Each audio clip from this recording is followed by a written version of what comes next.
wasn't even really thinking about what we're doing yet. Okay, rolling. Hey, friends, welcome back. Whoa. Hey, I had to breathe. You ever just have to breathe?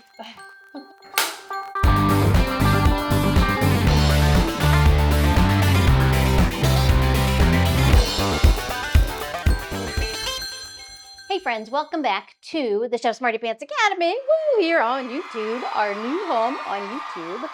If you follow me on Instagram or TikTok or subscribe to my Substack, why not one more? Join me here too. We're going to be doing longer form content here, so come on down to YouTube. Last episode, we talked about knife skills. I talked about how to hold your knife, how to properly cut, how to slice. Let's get a little deeper into dicing. Dicing is important because if you're making something like a soup or a stew, you want uniformity, right? If I'm eating a bowl of soup, like a 10-veg soup, and I pick up a spoonful, I want one little dice of each vegetable represented in that spoonful. I don't want like a big honkin' slice of zucchini and then a little teeny piece of carrot in there and then some weird ass piece of something. I want everything uniform. I want to get all my veg in my one spoonful. So dicing is important. When you work in restaurants, you dice everything, especially when you start out. When you're an intern, they lock you in the basement and they make you dice things until you cry. That's how it works. Okay, so let's talk about it. So what if I wanted to dice carrots? Carrots are notoriously difficult to cut because they're hard. First thing, we have to peel the carrot. Most home cooks don't peel their carrots properly. They kind of do something like this or like this. Start in the middle, turn that carrot, flip, turn that carrot. We're done. We're peeled. Okay? Get rid of all this. This goes in the compost. Don't put your carrot peels in your stock. Carrot peels are kind of dirty. You don't really want all that dirt in your stock. So when you dice your carrot, what you want to first do is break it down into more manageable pieces. So I'm going to take my knife and I'm going to cut it into little short stumpy pieces. Now, when you cut something really hard and dense like a carrot, don't start from the front of your knife. Work back here on the heel of your knife. And I do that. Okay, so I'm still moving forward, but I'm using the thicker part of my blade. That's where I have more power. Okay, so I have my little stumps. I'm going to trim this end bit. And then you take that stump and you stand it up. This is how we dice carrot. Okay, now if we were in culinary school, I would make you square this off first.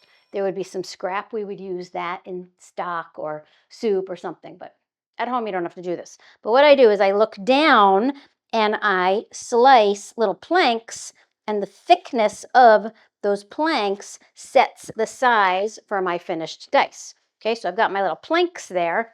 Then I take my little planks and I cut my little sticks, these little batons, okay? Little batons. Baton. So now we've got our little baton there, and then we take our little baton and we can line them up, or we can do one at a time, and we cut our dice. And remember from the last episode, I talked about how you always look in front of that knife because you want to see what's going on there, and the ones that stick become your template, your guide for your next pieces, right? So there's our lovely little carrots. Look, it's just like when you buy like frozen carrots or peas and carrots like in school. Look, just like that. Okay, that's how you do it. If you wanted to go smaller, you could slice thinner planks and then little thinner julienne instead, right? So I could take this one and I could do this instead and slice thinner planks. This is how I would do a julienne. Just like that. Not a julienne, as I've had students call it. Julienne is someone's name. You want a julienne like that. And then you could do these into tiny dice, little tiny. These are called brunoise. When I taught culinary school, we used to make our students do this endlessly, basically just to make them cry. We did it for torture. What about our zucchini? Zucchini is much easier. Same idea. I'm going to cut my little stumps.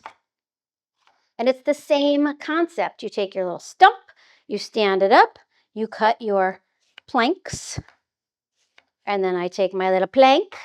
You know what's happening next here, our little baton.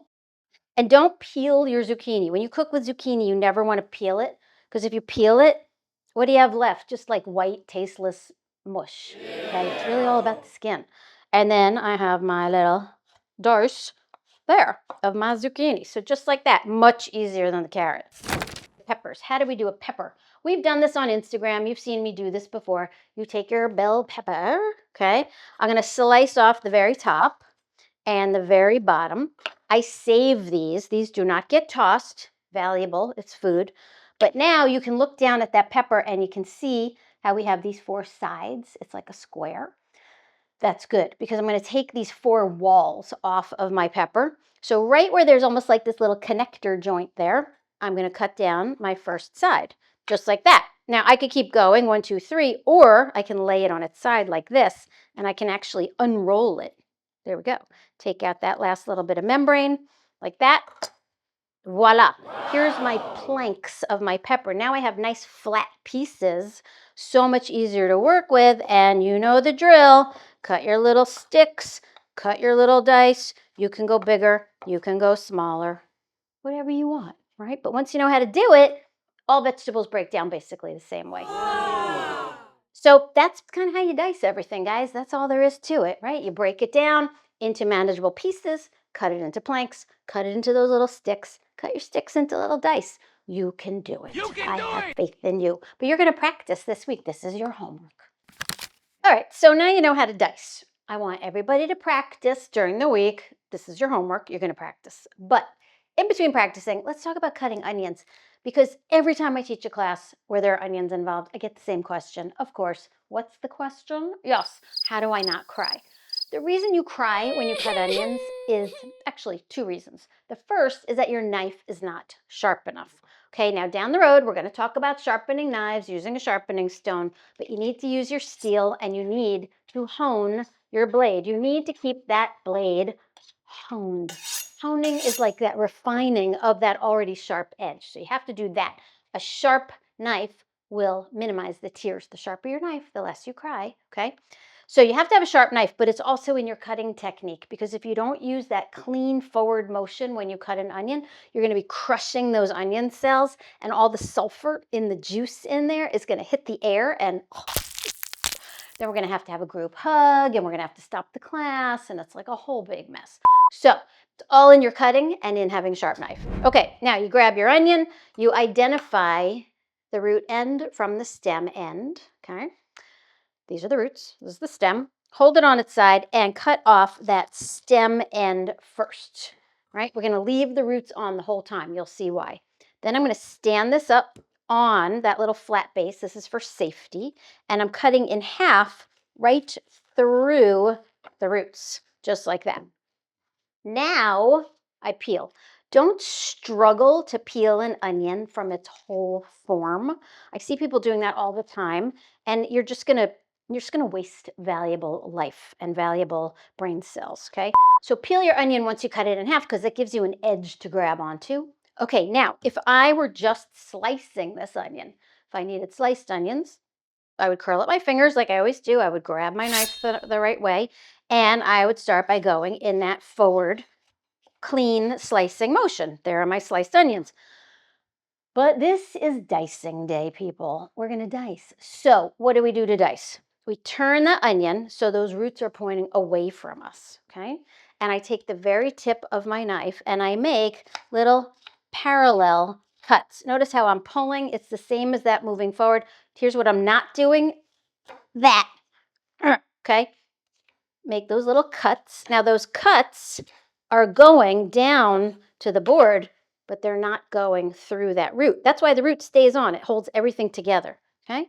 Turn it back around, curl up those fingers, and we go back to that forward motion, and voila, there's our beautiful, perfect onion dice. Now, some people will also make parallel cuts this way, going across.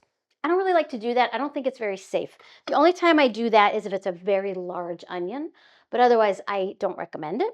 But that is how you dice your onions, people, and I am not crying, okay? Look, there's plenty to cry about in the world right now. We don't need to cry when we cut up vegetables too.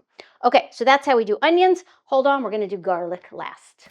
Okay, so one last thing is garlic, okay? How do you do it? So you take your clove of garlic from your head of garlic, and you wanna look for the little end down here. This is the root end of your garlic, okay? Not this soft pointy end. It's like the opposite of onions. With onions, we keep the root on. With garlic, we're going to take it off first. So I take the heel of my knife. I slice off that little heel, that little root on my garlic. That makes it easier for the peel to come off. I give it just a little gentle tap. That cracks my peel, and you can pull the peel off basically in one piece, just like that. Now, if we were in culinary school, like for reals, I would make you dice this like an onion. We would do little parallel cuts this way and this way, but I don't want to torture you. This is YouTube. This is not real school, okay? So what I'm going to do, I'm just going to cut this in half, actually. Take this piece and crush it like that. That is much easier. And then I just get in there and I switch to this motion. This is called mincing, okay? It's not our traditional forward gliding. It's an up and down, but you do it over a very small area of food, just like that. And you can go as fine or as coarse as you want. And that is how you chop up your garlic. Okay, people, so that was like your level 2 knife skills, okay? We're gonna do more down the road as we shoot more content, but I wanna know what you want to know, okay? So in those comments down below, let me know what you want me to teach you, okay? I'm here for you. This is our academy, not just my academy. So click that subscribe, send it to your friends, share it, like it, you know, all that classic YouTube action, but also let me know in the comments what you wanna see. And thanks so much for joining me here in the Chefsmartypants Academy YouTube version. And, you know, keep watching on Instagram and TikTok, of course. Don't leave me there. But I'll see you guys next time. Thanks and bye. I grew up on Long Island, and a lot of girls twirled. They did baton. Like some people play soccer. These girls did baton. Do people still do that? I don't know. It always struck me as like trashy, but whatever.